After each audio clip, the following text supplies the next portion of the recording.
Olá, pessoal! Mais um De Papo pro Mundo para vocês. Aqui quem fala é Rafael. Elis! Gente, estamos de volta aqui no De Papo pro Mundo, mais um. Estamos muito felizes aqui que você esteja com a gente. E aproveitando esse podcast, eu vou agradecer aos nossos inscritos. Continue se inscrevendo ali, aperte o sininho, curta, compartilhe. Se você está gostando do nosso conteúdo, compartilhe com seus amigos. Não perca. E siga a gente no Instagram, TikTok, todos os canais. E não esquece de apoiar a gente também, que a gente está no Apoia-se agora. Apoia-se. Entra aí nesse link que está aparecendo abaixo e nos apoia a gente nesse projeto para que a gente continue, né, Rafael? A gente continue. Com tantas pautas, tantos assuntos interessantes e necessários, né? E hoje, quem que a gente trouxe hoje? Pois é, vamos falar agora de saúde infantil. Um assunto extremamente importante para você, papai, mamãe, avó, cuidador e cuidadora, que tem uma criança em casa e que muitas vezes fica com dúvidas aí. Aqui hoje nós vamos tirar muitas dúvidas para você. E vamos falar com o doutor Alfredo Daniel Lopes. Ele que vai nos esclarecer a respeito de saúde infantil e tudo que está dentro desse universo, né? O doutor Alfredo, muito obrigada pela sua presença. A gente gostaria que você falasse um pouco do seu currículo, né? Sua experiência profissional. Pois não, Eli, Rafael, prazer enorme estar aqui com vocês, tá? Parabéns pelo trabalho de vocês, divulgando conhecimento, né? Eu sou médico pediatra, eu me formei em 1979 pela Unicamp, né? Então eu já tenho 42 anos de experiência. Sou formado em pediatria geral e medicina intensiva, trabalhei muito tempo com medicina intensiva e concomitantemente também com a pediatria geral, consultório, internações, hospitais. Então essa experiência que agora, depois de tanto tempo de formado e de trabalhar com pediatria, eu quero passar para as pessoas, que eu acho que esse conteúdo é muito importante, né? Eu tenho uma predileção muito grande para orientação de famílias, para esse lado mais do desenvolvimento infantil, né? Nós estamos no século do cérebro, né? Então, hoje o que mais se fala é o neurodesenvolvimento. Estamos descobrindo como é que a mente da criança funciona. Isso é muito importante. Nossa, isso realmente é importante no momento que nós estamos vivendo, né? Pois é. As crianças não saem das telas. Pois é, e como é que está a mente da criança? Como é que está? Então, essa questão da mente da criança, hoje em dia a gente já tem muita perspectiva que vem até da filosofia, da antropologia, e nós temos, assim, noção de como que o bebê pensa, como é que o bebê quer ser cuidado, por exemplo, né? Então, eu sou um bebê. Como eu gostaria que a minha mãe fizesse comigo? E que eu vou ficar feliz, né? Eu vou ter uma autoestima, uma identidade mais sólida, né? Então, já sabe. Então, você consegue conversar com a família hoje e dar uma noção para eles. Depois de um certo tempo, sabe, Eli? Eu deixei de ser um orientador. Porque não adianta você... A mãe tem a cultura dela, o jeito de cuidar do filho. Porém, o que eu faço no meu consultório é explicar para a mãe como é que a criança pensa. O que ela gostaria que fosse feito para ela. Nossa. E aí a mãe faz o que ela achar melhor do jeito dela. Né? Você não pode obrigar a pessoa a fazer daquele jeito se ela não é o jeito dela, entendeu?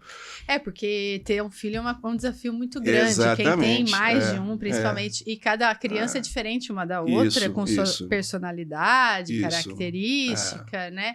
Herança genética. Exatamente. Né? E aí a mãe muitas vezes fica perdida, o pai, e não vem com manual de instrução, não é? Exato.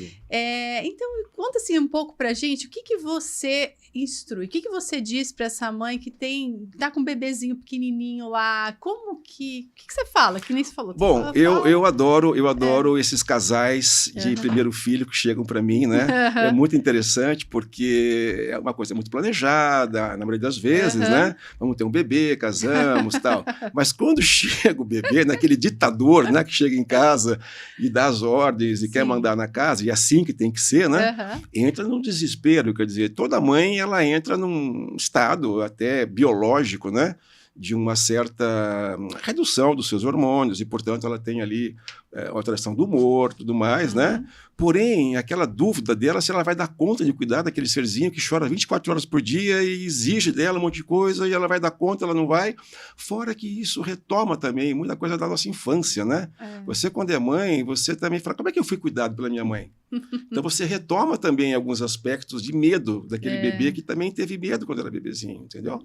Então eu gosto de acolher essa família, nunca pergunto assim, qual é o peso que ele nasceu, como é que ele está. Isso eu fazia há muito tempo atrás, né? Hoje não. Não, hoje não. Hoje eles sentam, eu olho para eles assim, observo como é que eles se relacionam, aquela coisa, a angústia da mãe. Eu falo, como é que você está se sentindo assim, como mãe? Você praticamente é um psicólogo, pediatra é exatamente, psicólogo, né? E eu acho que muitos pais estão procurando isso mesmo. Mas escuta ali, não dá para ser pediatra sem ser psicólogo, não dá. Se você, é muito chato você só tratar de dor de garganta, resfriado, pneumonia, isso aí todo mundo sabe. Agora, o acolhimento da família, dos pais, você se disponibilizar, eu me disponibilizo para a mãe a hora que ela quiser me ligar e tudo mais, é isso que eles querem, isso que eles precisam, né? Ter um acolhimento e ter com quem contar numa situação de angústia, né? de dúvida. Quais são as maiores dúvidas que eles têm? Olha, por exemplo, o bebê chora muito, né? O bebê chora, é fome, tem é cólica, o que ele está sentindo. Essa é a principal coisa que a mãe vem e meu leite está bom, eu tenho leite, ele está ganhando peso. É uma série de coisas que você tem que acalmar a mãe. Fala, nossa, o bebê está ótimo, fica tranquilo, ele vai perder um pouquinho de peso no começo, porque eles têm um teor de água maior, 80%, chega a 70%, então 10% do peso eles perdem. Depois, é lógico, o leite tem o colostro, depois vai vindo o leite. Então, é comum que ele vai ganhar peso depois de uma semana, né? Você vai acalmando, você pesa, perdeu, mas tudo bem, ele vai ganhar. Como é que tá o leite? Não, tá saindo. Ele faz xixi, cocô? Faz. Então, tá bom, fica tranquilo que tá tudo bem. Fez xixi, cocô, tá ótimo, né? Então, você vai acalmando e tudo mais. Depois, o que eu gosto mais de falar é o seguinte, você sabe como é que seu filho pensa, assim? Como é que ele, que ele tá sentindo agora? E é muito interessante, sabe, Eli? Porque se você pensar que o bebê... existe uma frase que eu acho fantástica, que é do Winnicott, que é um psicólogo inglês, que, para mim, quem melhor estudou a psicologia, a relação mãe-filho, foi ele, né? Já falecido e tal. Ele fala assim, a criança não existe. Existe uma mãe e uma criança, um binômio. Desta relação nascerá alguém. Olha a importância que tem uma mãe na vida de uma criança. Então, o ser humano, ele não sabe quem ele é quando ele nasce. Ele não sabe se é uma cadeira, uma mesa. Não é que nem um cachorrinho, um gato que já sai miando e o cachorro late. Não. Nós precisamos da nossa relação com a nossa mãe, olhar para a nossa mãe e nos identificarmos com ela para nós sabermos que nós somos seres humanos. Então, esse vínculo inicial da mãe e do bebê, eu explico muito para o pai isso, quer dizer, é uma coisa que o pai tem que cuidar desse binômio. O pai fica desesperado. Ele fica desesperado porque ele acha que ele está, sabe, excluído. Ele se sente excluído nesse período. Mas ele tem que saber que ele é excluído mesmo. Né? E a então, função você vai ser excluído, relaxa que um dia volta para volta ele, você. Fica tranquilo, sua mulher vai ter muito humor, mas ela vai voltar a ser normal uma hora e ela vai se voltar para aquele bebê, porque é uma coisa biológica, que o bebê precisa disso, que ele faça isso, e a mãe... ela tem um rebaixamento assim impressionante, ela vira uma criança, ela vira uma sabe, loba. Uma loba, né? E uma onça. Não chega perto e o negócio pega. Então o pai tem que entender que isso vai acontecer. E qual é a função do pai? Ver o óleo do carro como é que tá, e pagar não deixar a comida não faltar. deixar a comida faltar. Quer dizer, proteger, né, esse binômio no começo. Depois, essa relação, esse pai vai ser apresentado, esse bebê vai ser apresentado pela mãe.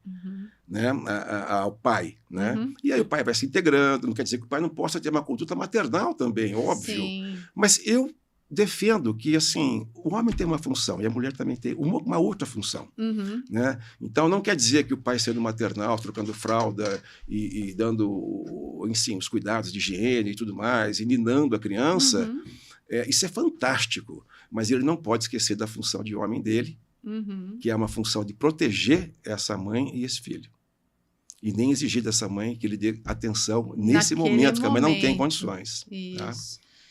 E agora vou colocar um pouquinho de fogo nessa, vamos lá. Né, nessa lenha aí.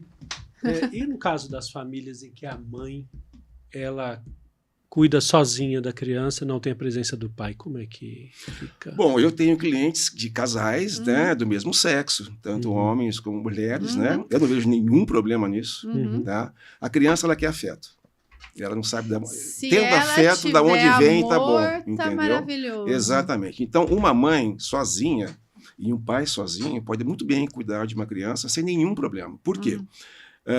ela tem que fazer as duas funções. Uhum. Então, aquela mãe sozinha, ela vai ser maternal e tudo mais, mas ela também vai ser uma mãe que disciplina. Mas tem que lembrar de pôr a gasolina no carro. Exato, e tem que lembrar. Põe, Mas né? precisa trocar o óleo do motor do carro. Coitadas.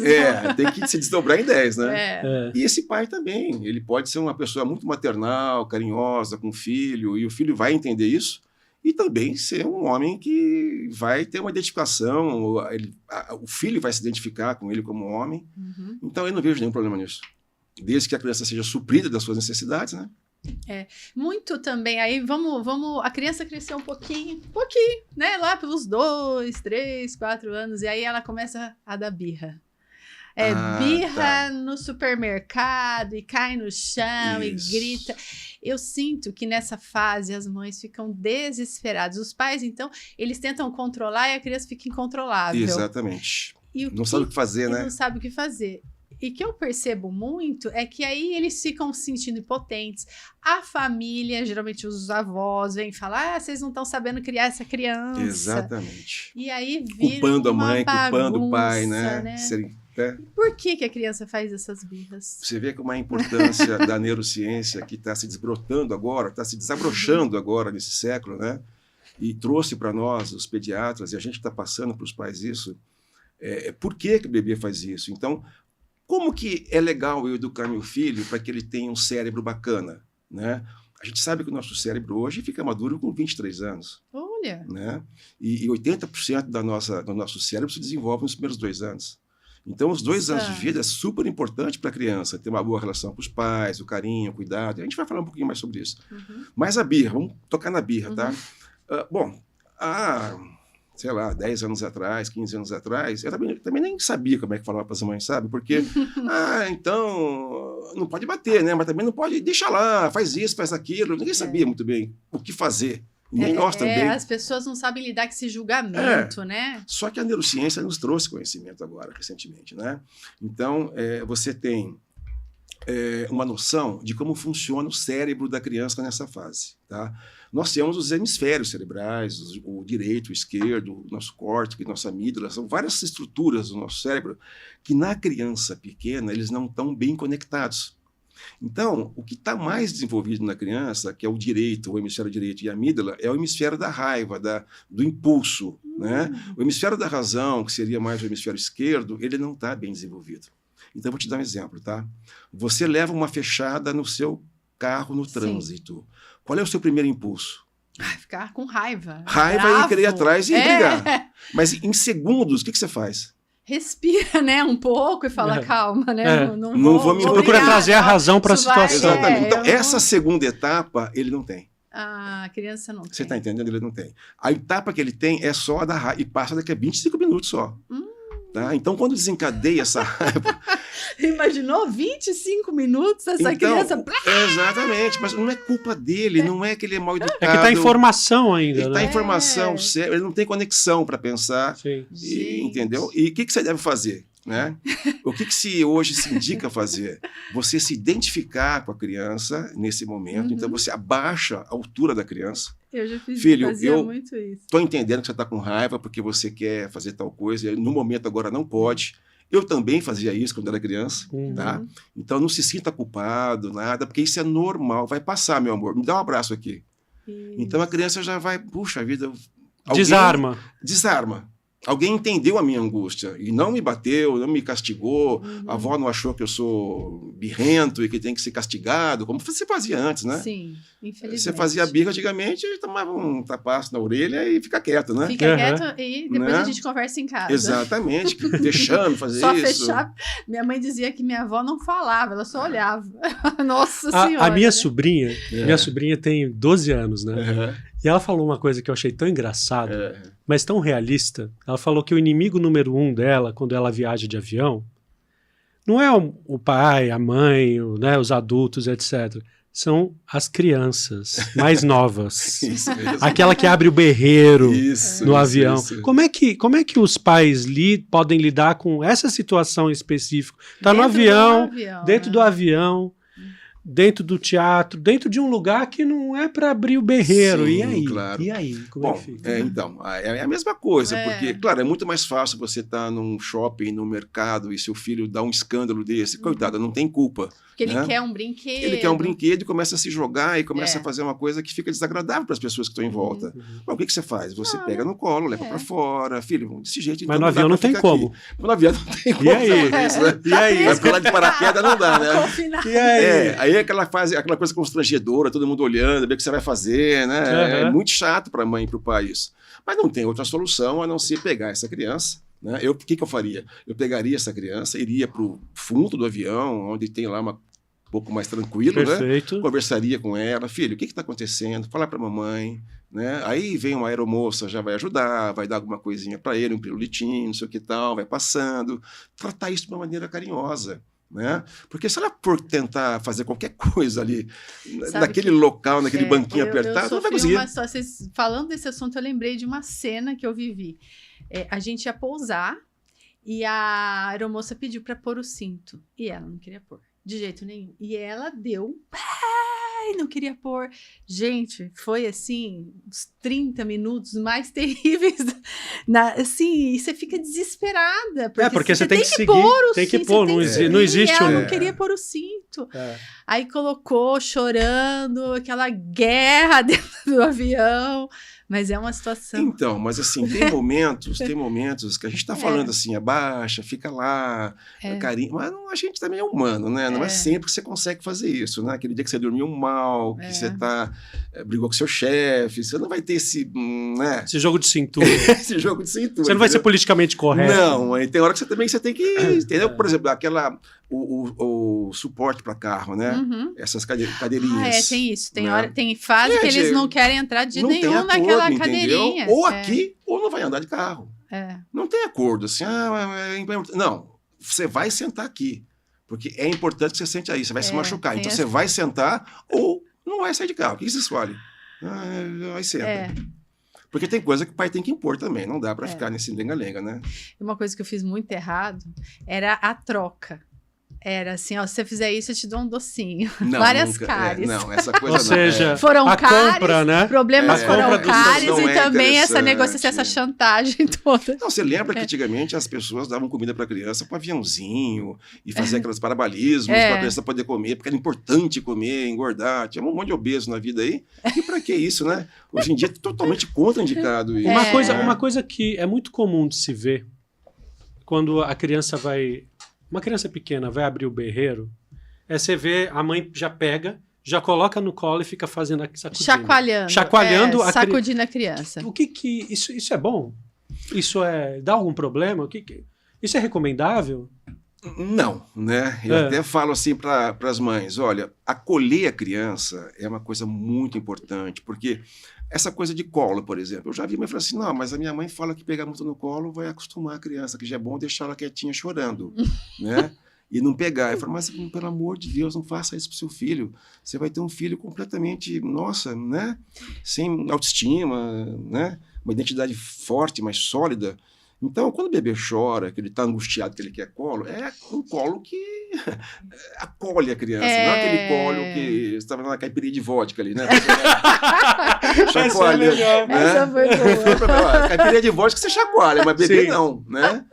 Então, vai devagar. Inclusive, tem uma síndrome conhecida como shock baby, né? E nos Estados Unidos, eles pegam isso, que até uma lesão cerebral. Né? O cérebro é muito solto, né? Porque ainda está em formação e você tal. pode ter uma ruptura de veia. De tanto que você chacoalha, aquele cérebro fica assim, chacoalhando. Para o pai aquilo não é nada, para a mãe não é nada. Nossa, pro bebê mas é horrível. Pro bebê ele tá... É um estresse danado. Então, se você está fazendo isso, mãe, perceba que você está mais estressada que seu filho. Que nem balançar a perna, né? Quando a pessoa que fica balançando as pernas, assim, que são muito inquietas. Exatamente. Síndrome das pernas inquietas. Ela fica tem isso chacoalhando o mesmo. neném. Então, se você vai fazer isso, mãe, pensa 2 vezes, se acalme, entendeu? Porque você vai estressar seu filho mais ainda. Aí que o choro não passa. Porque o bebê percebe isso. É melhor pôr num carrinho e balançar no carrinho? É melhor. Se você tá assim, calma, põe no carrinho, balança o carrinho, canta para ele, relaxa, suspira, mas não faça isso, porque além de causar um dano cerebral para a criança, você vai estressar mais a criança, ele vai chorar mais ainda. Isso não acalma a criança. Nossa, realmente tem muita coisa aí, né? Agora, a criança cresceu, já está naquela fase ali que precisa ser vacinada. Sim. E vacinada já desde bebê, bom, né? Desde bebê, né? Vai ter a questão da vacina que vai ter um determinado... É importante, porque depois eles deixam de vacinar, né? Quais vacinas são recomendadas para as crianças e quais problemas que estão tendo? Porque tem muitos pais que agora se rejeitam... Não estão querendo mais vacinar. Não quer mais vacinar. Isso. Essa onda surgiu, inclusive, na Europa, né? Esse movimento veio dos Estados Unidos, Europa, que achava que a vacina era bobagem, que isso fazia mal, que algumas vacinas causavam doença e tudo mais, né? Houve uma célebre situação que um médico disse que tem um trabalho, ele fez um trabalho que a vacina de sarampo causava autismo, né? Aí ninguém mais dava vacina de sarampo. Nossa. E ele foi pego como foi um trabalho forjado, ele foi expulso da sociedade de medicina, né? Foi um trabalho forjado. Então, não tem nenhuma evidência, e eu tenho certeza que não tem mesmo, que qualquer vacina possa fazer mal. Claro, reações importantes você pode ter, mas o que a vacina faz com uma população, se uma pessoa tiver alguma coisinha ou outra, justifica, tipo Covid, né? A gente teve aí, o que fez o Covid, gente, né? Muitas crianças não foram vacinadas. Minha vizinha teve reação. Bom, tá, mas quantas pessoas foram salvas também? Muitas. No seu bairro, por exemplo, né? A sua vizinha ficou doente, mas quantos foram salvos, né? Então, eu não tenho dúvida que a vacina é uma coisa... Bom, nós, né, na nossa área da pediatria, somos adeptos de vacina, óbvio. Tem doenças que estão voltando por conta disso? Claro que tem. A gente até comentou, a coqueluche? A coqueluche está voltando, né? Ela é uma coisa um pouco... tem uma explicação também um pouco mais prolongada, mas rapidamente eu vou dizer para vocês. E a coqueluche, ela é muito interessante porque a Bordetella pertussis, né, é uma bactéria que ela matava muita gente, quer dizer, ela tinha... Nos Estados Unidos, 200 mil casos ano e tal. Quando a vacina foi feita em 1940, que é a chamada vacina de célula inteira, né? Eles inativam a bactéria e aplicam essa vacina, lógico, com tecnologia. Isso caiu de 200 mil para 15 mil casos ano, quer dizer, reduziu drasticamente a doença e a mortalidade. Depois, só que ela dá muita reação, ela dá reação. Essa vacina é do posto. Do postinho. Do postinho é a vacina de célula inteira. Ela é mais reatogênica, dá mais reação, mas ela é mais imunogênica. Mas a vacina na clínica particular dá menos reação. Dá menos reação, que é a celular, são alguns antígenos só da pertussis. Porém, ela não perdura tanto tempo a sua imunidade, a sua defesa, ela é um pouco mais branda. Então existe uma diferença na qualidade da vacina? Não é bem qualidade, sabe? É um pouco da imunogenicidade, assim. Acha-se que a vacina celular, ela protege, mas ela não protege um tempo muito prolongado. O que as pessoas fazem? Você toma vacina até 5 anos, depois não toma mais, esquece de tomar. O adulto deveria tomar vacina para coqueluche cada 10 anos. A gente não toma. Nossa! Né? Então, se a gente for lá agora na fase adulta e ver que tá dando nossas vacinas, tá tudo faltando. Tá faltando. E se brincar o postinho, não vai dar. Rafael? Não, então o que acontece? Dá? Pro adulto? Pro adulto. Pro adulto? Não, sim. É assim, deixa eu te explicar. Se você, por exemplo, tem um bebê, tá? Você teve um filho agora. Você não toma vacina faz quanto tempo? Sei lá, mais de 10 anos? Tá. Então, você provavelmente já tá com a sua imunidade para coqueluche baixa. Mas você entrando em contato com a doença, você vai ter um resfriado. Uma tossinha, um resfriado. Entendi. Só que a bactéria está aqui em você. Aí você passa para o teu filho, que não está imune ainda. Dizer, nele a doença vai ser grave. Nossa. E você transmitiu para ele, entendeu? Por isso que hoje tem uma conduta que se imuniza a mãe gestante. E quando vai na gente, pediatria, eu falo, quem vai cuidar do seu filho? A babá, o pai, a vovó, todo mundo toma vacina. Então é uma conduta da Organização Mundial de Saúde. É uma conduta recente essa? Não é tão recente, viu? É uma coisa que vem assim, sei lá, uns 5 anos pra cá e tal, né? 10 anos. Então é recente, né? Pensar bem recente. Pensando bem recente. Ninguém nunca me recomendou tomar vacina. E que dar vacina na mãe é uma coisa que os obstetras começaram a comprar essa ideia tem o quê? 2 anos? Que tem muito obstetra. Mas será que é exatamente por conta dessa situação dos pais negligenciarem determinadas vacinas aos filhos? Não, esse caso da pertussis é porque se sabe que vacinando a mãe desenvolve imunidade, ela vai ficar imune para ela contra a pertussis e o anticorpo que ela produz passa para o filho. Então aquele bebezinho nasce com um pouco de defesa já. que até ele tomar vacina com 2 meses, 4 meses, ele não vai ter defesa ainda. Uma coisa interessante é que nós fomos bem menos vacinados do que os nossos filhos hoje, né? Então, com certeza. Então, a gente tem um monte de vacina aí que com certeza precisaria fazer. Então, essa é uma coisa também que se fala, quer dizer, as crianças que nasceram de uns anos para cá, que não pegaram essas doenças, sarampo, cachumba, rubéola. Eu tive isso aí. Eu tive sarampo, rubéola, tudo, né? Catapora. Você fala assim, tá bom, mas você tá vivo, né? Graças a Deus, tô vivo. Olha, eu tive catapora bebê e eu já tive 2 vezes herpes zoster. Isso acontece. Ficou lá o vírus, ele fica quietinho no seu nervo, né? Aí baixou a imunidade, o bichinho vem e dá um trabalho. Então é chato. Mas eu te falei, eu fiz terapia intensiva durante, 25 anos eu trabalhei em terapia intensiva, na Unicamp, no Boldrini, no Centro Médico e tal. O que eu vi de catapora complicando, dando septicemia e matando criança, não é pouco, entendeu? Se falava que vacina, não dava nada, né? Mas assim, só umas bolinhas no corpo, uma coceirinha, né? Quem pegava, põe o seu filho junto para pegar logo, lembra disso? Que absurdo, né? Mas tem uma coisa meio lógica, porque quanto mais cedo você pega, menos gravidade você tem. É uma coisa assim, teoricamente, né? Porque um grupo de crianças pode complicar. Então, gente, depois que a vacina surgiu, acabou essas complicações. Só que a imunidade da vacina nunca é igual à imunidade da doença. Por isso que os reforços são indicados. Acabei de ler agora uma recomendação do Ministério da Saúde que o Covid, nas pessoas que têm problema de saúde, imunocomprometidos e idosos, idosos não, porque eu também sou mais de 60 e não me acho idoso. As pessoas maiores de 60 anos devem tomar vacina a cada 6 meses. Nossa! Para o Covid. Por quê? Ele dá uma imunidade, não é duradoura. É como resfriado, a gripe também. Resfriado não, gripe, né? Todo ano você tem que tomar, porque não te dá uma imunidade muito longa e o vírus vai mudando. Eu percebo que as pessoas não estão mais tomando mais, elas não estão tomando vacina e não está se falando mais para ir tomar também. Ou tá se falando. As campanhas diminuiu, o que aconteceu, o Ministério da Saúde fala agora, quer dizer, o Brasil acabou de sair agora dos 20 países que menos vacinam. Acabou de sair, tá?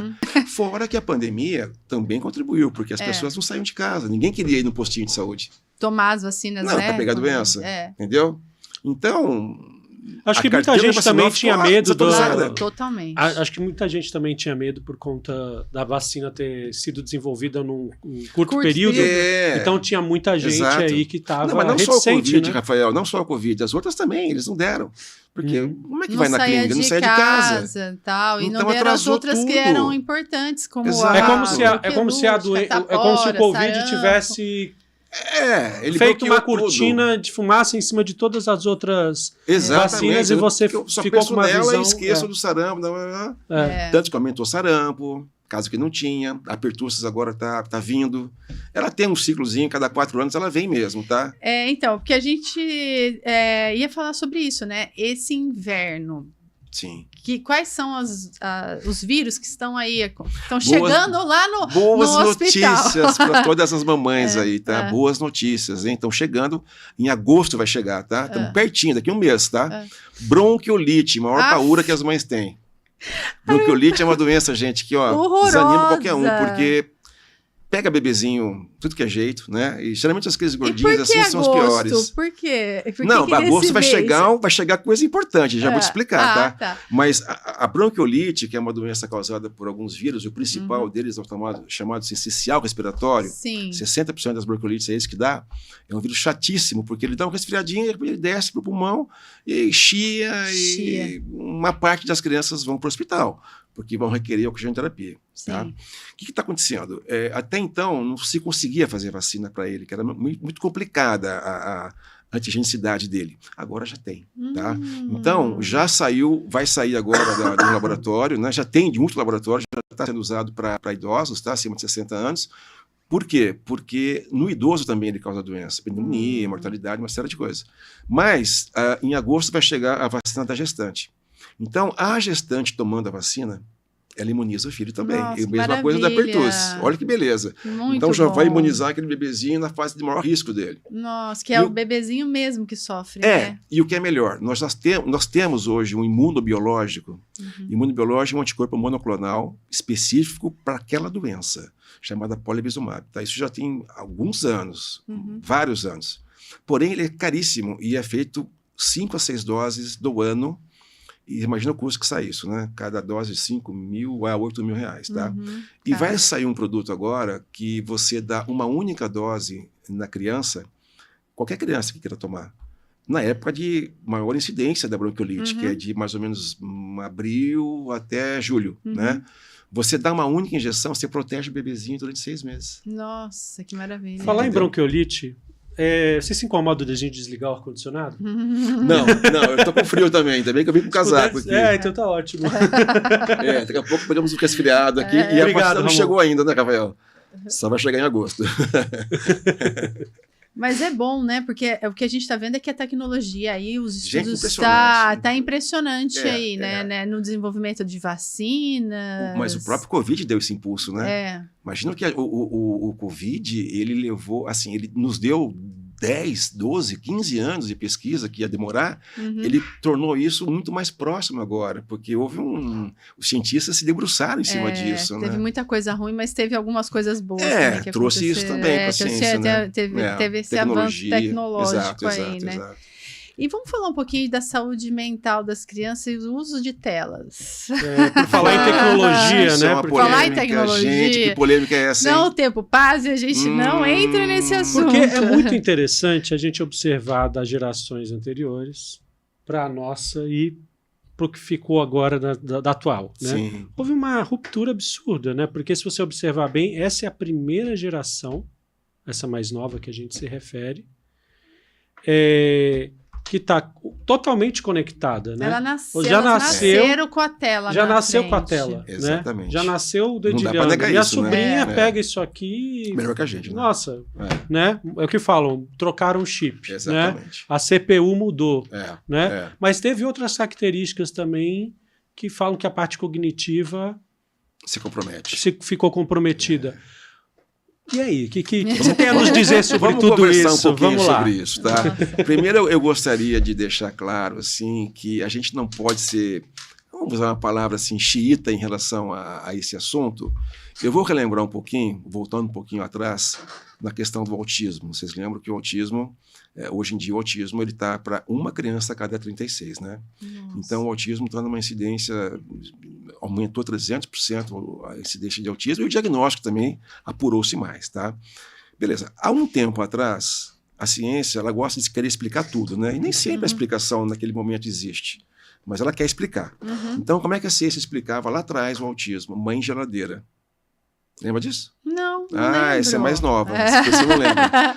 Então, falava-se que a criança que é autista, porque a mãe não tinha carinho, não dava afeto para ele, então ele ficava autista. A geladeira de fria, né? De fria, então chamava mãe geladeira. Então, imagina quantas mães ficaram com essa culpa, sem ter essa culpa, sem ter essa razão.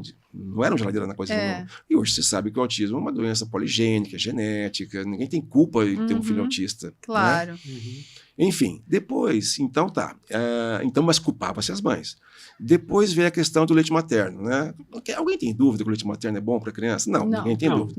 Mas surgiu um movimento, uns anos atrás, que aquela mulher que não dava leite materno tinha que ser condenada em praça pública, né? Enforcada.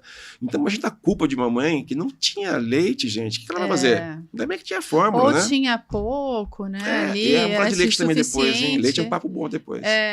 Bom, enfim, e depois, agora, nós estamos vivendo a era, né? Essa era digital, que não pode dar nada, não pode, não pode dar tela. Mas, gente, como é que você não... Quem dá...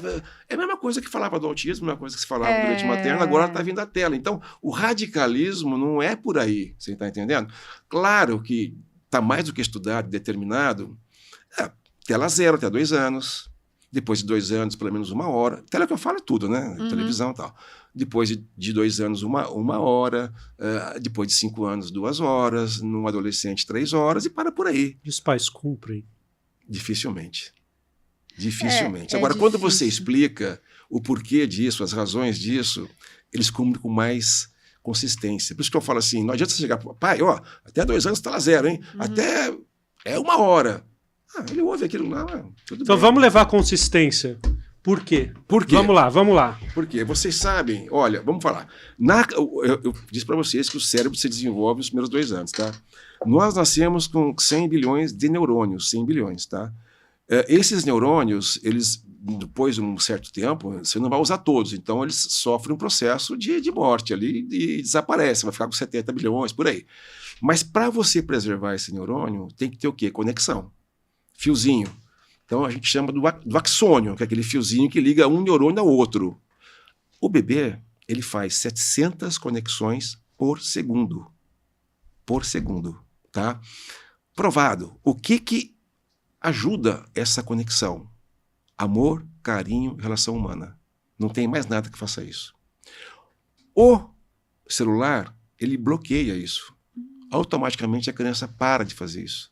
O cérebro dá uma estagnada. Você está entendendo? Ele para de fazer essas conexões. Ele fica ali, ele passivo, fica parado. Ali. Porque para desenvolver essas conexões tem que ter estímulo. Mas aqueles de tocar, de interagir, aquilo não estimula? Nada, mas a criança não faz isso com 3 meses, com 4 meses, ele fala 6 meses. quando menorzinho. Bem menorzinho. É menorzinho, aquele bebezinho de colo, né? Ele fica ali olhando aquele negócio assim parado. Às vezes a criança nem consegue segurar o tablet e a mãe põe o tablet lá para ela no carrinho. Mas aí o joguinho de tabuleiro, trazer ele para uma realidade concreta ali... Por isso que se fala assim, nos primeiros anos, os primeiros 2 anos... Não tem outra coisa que a não ser o contato humano. Se você não mostrar para a criança, ela nem sabe o que é celular, concorda? Perfeito. Agora, o que acontece? O pai fica a mãe dá de mamar respondendo e-mail ou tá no Instagram. Não pode, né? Então o exemplo tem que vir dos pais. Então, se eu tenho um bebê... Dá atenção. Você está entendendo? Eu tenho um bebê até 2 anos, eu não vou chegar na minha casa depois de trabalhar, pegar o celular e começar a ver o Instagram, responder e-mail, na frente da criança. Quer dizer, eu ponho o celular no bolso, eu desligo meu celular, certo? Eu vou ficar com meu filho, vou brincar. Ele nem vê celular. Eu vou brincar, eu vou sentar no chão com ele. É isso que a criança precisa, gente, pelo amor de Deus. E não ficar sendo... O pai fica, O pai fica lá postando, né? Postando. A criança ali... O pai e a criança vai ver o que é. Colocando no... Primeira vez que ele vê, chega. Tá? Já era. Então, eu vou falar uma frase para vocês, que não é minha, tá? Eu acho meio agressiva até, mas não é minha. Mas é de uma neurocientista chilena que estuda muito o efeito de tela em criança. Ela falou o seguinte: dar um celular para a criança é dar uma carreira de cocaína. Nossa. Pronto. Tá? Por quê? O prazer que o celular dá é como se a dopamina, que é um neurotransmissor do prazer, no celular é uma cachoeira. Tá? E não brincar é um riacho. Dá prazer, mas é um riacho. Agora, entre riacho e a cachoeira, o que você prefere? Você já leu um livro chamado Sugar Blues? Eu ouvi falar, mas eu não li. Que era um hippie americano que escreveu esse livro. E aí, lá num trecho do Sugar Blues, ele coloca da seguinte forma: que os pais, desde cedo, eles sempre deram uma certa droga, cocaína para a criança, que é o açúcar. Sim. Ou seja, como a moeda de troca. Isso mesmo. Né? Se você faz alguma coisa legal que eu, pai, estou gostando, você vai ganhar um docinho. Que é excitante para a criança. Então, dopamina. É a tal da dopamina, né? Então, na realidade, é o açúcar da atualidade. É o açúcar da vez. É o açúcar da vez. Eu acho mais grave ainda. Mais grave que o açúcar. Exatamente, porque não desenvolve a criança. O excesso de tela, por exemplo, uma criança que está em excesso de tela, ela vai parecer um autista. Tá? Um dos diagnósticos diferenciais do autismo. Não, veja, vamos entender bem para não interpretar que a gente está aqui gravando coisa. O celular não provoca autismo. Tá? Ele pode desencadear um autismo em quem já tem predisposição para ter. Sim. Porque hoje o autismo se sabe que é uma doença genética e ambiental. Tá? Então, se eu já tenho predisposição, mas eu tenho um ambiente que me preserva o meu status neurológico, neurodesenvolvimento, eu não uso celular, eu sou uma mãe extremamente carinhosa, eu brinco, eu vou... Aquele autismo, ali, né? Aquela genética pode ser que nem se desenvolva. É a mesma coisa, se você tem uma genética para ter câncer de pulmão e você fumar, você está cutucando o gene, concorda? Sim. Agora, se você tem um gene para ter câncer de pulmão, mas você é um cara que não fuma, pratica esporte, pode se alimenta demorar bem... mais. Ou nem se manifestar. Ou nem se manifesta, né? Você não teve gatilho, né? É a epigenética, que hoje se estuda muito, né? Sim. Como eu tenho uma vida saudável e não estimular os meus genes, né? Falando em vida saudável, né? Para tirar essas crianças das telas, uma opção seria atividade física. Gente, pelo amor de Deus, claro. Vamos botar essas crianças para correr aí. Ô, Eli, você sabe que eu acho tão bacana isso, porque Sabe esses joguinhos que a gente fazia, que era legal fazer, mas não sabia por que fazia, né? Pular a amarelinha, elástico, as meninas faziam aquele elástico. Assim? Né? Cara, isso tem uma função bola, no neurodesenvolvimento. Tá provado que isso não é à toa. A amarelinha já foi eleita, assim, é o principal brinquedo que uma criança pode jogar para ter equilíbrio, noção espacial. Olha quanta coisa que o joguinho faz, é uma bobagem, você faz um negócio Mas a sociedade ali, mudou tanto que eu percebo até, é tão diferente que eu vi as crianças brincando na rua, no condomínio, e parece que os vizinhos ficam incomodados, porque já não é tão mais comum, mas a gente estimulava, dar giz para elas desenharem na rua. É isso. Depois a chuva vem e lava, não vai ficar sujo a vida toda, é giz, né? E aí, para brincar de amarelinha, para brincar de esconde-esconde, né? Tem tantas coisas. A sociedade está ficando asséptica, não tá? Isso tá triste. Ela está ficando asséptica. Tá. E as crianças estão pagando um preço alto. E a criança, ela não tem mais aquele contato com a natureza, com a natureza, sujo. Sujar. E o sujar vai trazer barro, a lama, bactéria, vai ajudar na imunidade, né? Você sabe o que agora se fala muito, até um papo legal pra gente ter, tá? É microbiota. Né?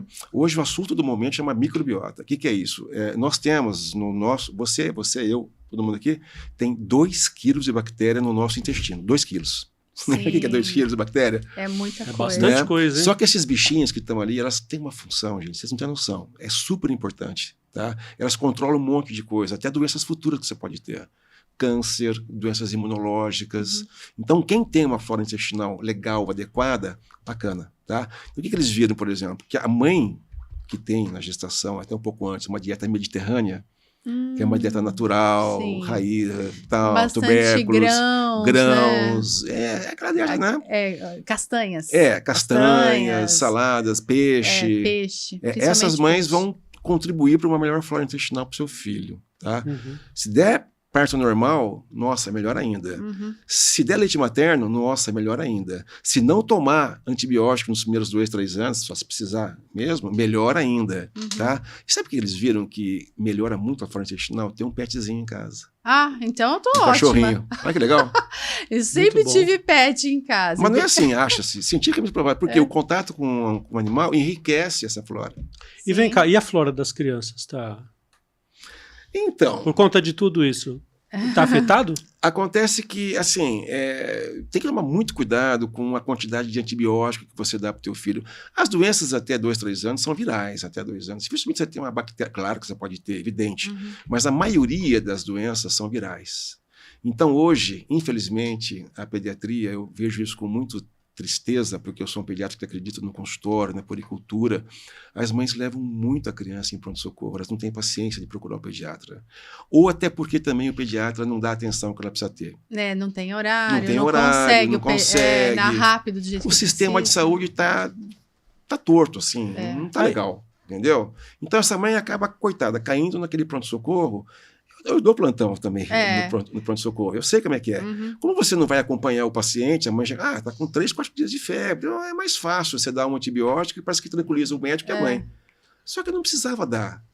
Ela fazia isso 4, 5 vezes. Aí a gente entra num ponto que eu acho que é importante a gente abordar aqui, que é a questão da pediatria, do serviço mesmo. Sim, né? Sim. Um tempo atrás, eu já vi notícias a respeito de que o SUS, né, estava com poucos pediatras. Sim. Mas não só o SUS. E aí foram ver que poucas pessoas se formavam. Poucos médicos se formavam, estavam se formando, se especializando em pediatria. Por que isso? Isso melhorou? Ou piorou? Como é que está esse cenário? O panorama disso, eu gosto de falar disso também, porque eu sou um pediatra generalista, né? Eu não sou subespecialista, não sou gastropediatra, não sou imunopediatra, eu sou pediatra, tá? Enfim, então, o que está acontecendo? Quando eu, no começo da minha profissão, lá naquela clínica que você se referiu, eu atendi uma quantidade muito grande de mães que levavam o bebê para fazer puericultura. O que é puericultura, né? O pueri é de criança e cultura é a cultura da criança. Então, é aquela pesagem mensal, vacina, não só isso, gente, mas falar como é que está a relação, o sono como é que está, um bebê que não dorme, como é que tá a família? Como é que essa mãe tá com esse bebê? Essa reação dele é uma reação que vem da onde, né? Enfim, então essa pesquisa que o pediatra geral faz, o puericultor faz, eu fazia muito isso no começo. Isso foi acabando. Por quê? Porque a mãe ou ela leva no pronto-socorro porque está doente, ou se tem diarreia, vai no gastro. Se tosse, tem asma, vai no pneu, no especialista. Gente, vamos pensar um pouquinho. Cadê o pediatra? Ele foi perdendo função.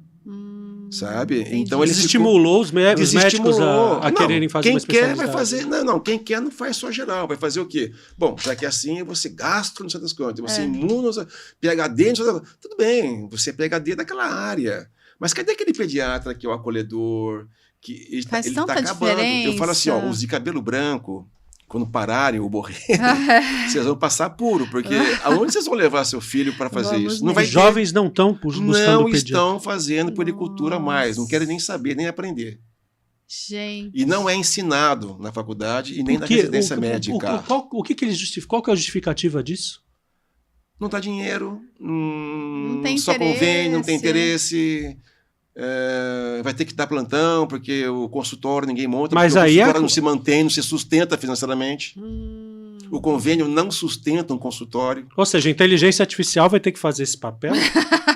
Eu acredito que sim, porque, olha, o Instagram, talvez, não sei quem vai fazer, mas talvez o Instagram. Acho que a gente vai precisar do doutor aqui várias vezes para ajudar esses pais, porque assim, ele fala com muita gente. Você já viu aquela história do pai que vai falecer, tem filme assim, né? Tem um câncer, então ele grava durante várias vezes e deixa para o filho, até o filho ter 20 anos, é muito bacana isso. Vai ter que ser assim, entendeu? A puericultura, vamos gravar. Os velhos vão gravar vários, aí vão passando para as mais velhas, porque os jovens não sabem fazer. Não querem saber, não tem interesse em fazer. Que loucura.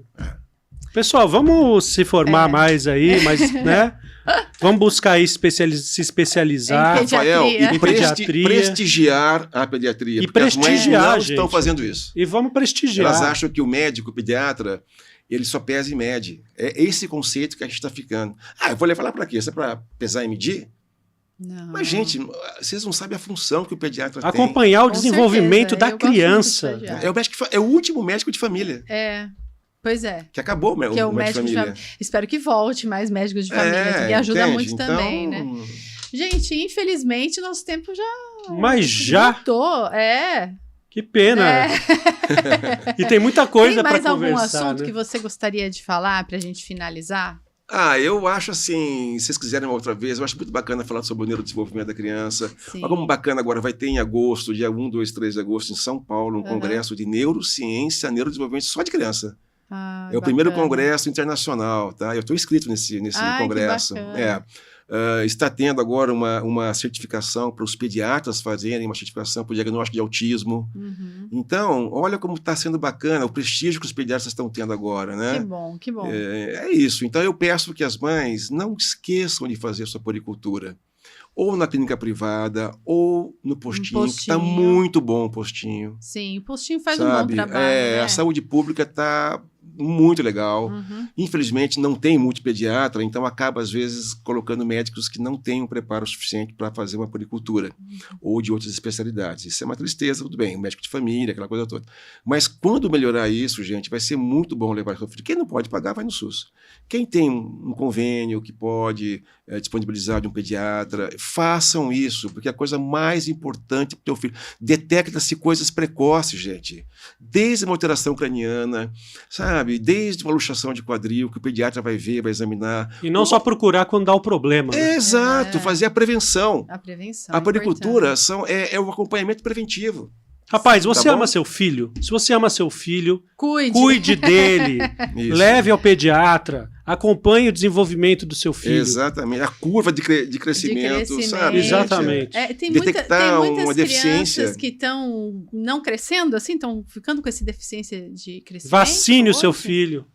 Então, aí ele fez uma pergunta interessante. O que está acontecendo hoje em dia que eu vejo muito? Tá? Uma preocupação em crescer. Né? Então, está vendo, eu acho, que um exagero um pouquinho na administração desse tal do GH, né? Que é o hormônio de crescimento. Isso, porque tem algumas crianças virou uma já febre, fazendo entendeu? o uso desse hormônio, porque a criança faz um raio-x no pulso, não é? Aí dá lá um Sim, mas a importância do pediatra é ele botar naquele gráfico, né? Que dá um gráfico da Organização Mundial de Saúde e tal, e das sociedades, você vai colocando. Se a criança começa a ter um desvio no seu crescimento, ele está fora da curva de crescimento familiar, quer dizer, ele está para ter 1,70 m, mas ele está numa curva que ele vai ter 1,55 m, alguma coisa está errada. Né? Então, detecta-se precocemente essa deficiência de crescimento, ou se a curva vai caindo, você encaminha para o endocrinologista, faz todos os exames, se tiver indicado para fazer GH, faz. Acontece que também está muito assim, sabe? A pessoa quer ser atleta, né? Aquela menina, adolescente, aquela criança. Quer ter 1,80 m. Ele nasceu para ter 1,70 m, mas ele quer ter 1,80 m. Quer dizer, não vai ter nunca. Ele vê nas redes sociais, aquilo influencia, ele fala, eu quero ser também, né? Ele procura 10 endocrinologistas, até que ele vai encontrar um que vai dar o GH para ele. Só que o governo não paga nessa situação. O pai tem que pagar. R$5.000 por mês. Para crescer, sabe quanto? Gostoso, 1,5 cm a mais, 2. Nossa. Fora os riscos que você tem do remédio. Nossa. Então isso está acontecendo hoje em dia, tá? Então tá bom, infelizmente, nosso papo já chegou ao pena. fim. É uma pena mesmo. Porque espero que você tenha aproveitado. Alfredo Daniel Lopes foi maravilhoso. Foi. E a gente só tem a agradecer. Eu que agradeço. Doutor, se você quiser passar algum contato, o seu Instagram para o público que quiser te acompanhar, tá isso bom. É legal. Eu tenho um Instagram, o meu Instagram, vocês vão ver alguns vídeos lá, eu sou muito espontâneo nos meus vídeos, como vocês me viram aqui, né? Às vezes eu sou até um pouco intempestivo, eu falo assim, mas eu sou muito espontâneo. E eu não faço Instagram para me autopromover, porque eu não preciso disso. Eu tenho 69 anos de idade, eu tenho 42 anos de profissão, eu faço pediatria porque eu gosto, eu adoro fazer. Não quando eu precise dela, claro, mas eu faço porque eu amo pediatria, tá? Eu agora, com 70 anos, eu vou fazer uma certificação em autismo, eu vou participar de um congresso de neurociência, eu vibro com isso, então eu gosto. Mas é Dr. Alfredo Lopes, tá? Alfredo Lopes, tá ótimo. Então tá ótimo, gratidão. Muito obrigado, foi um prazer estar aqui com vocês. E vocês não deixem de acionar o sininho, compartilhar, se inscrever, nos apoiar, né? Isso, estamos no Apoia-se. Apoie-se. Tchau, gente. Tchau, Obrigada. Até, gratidão.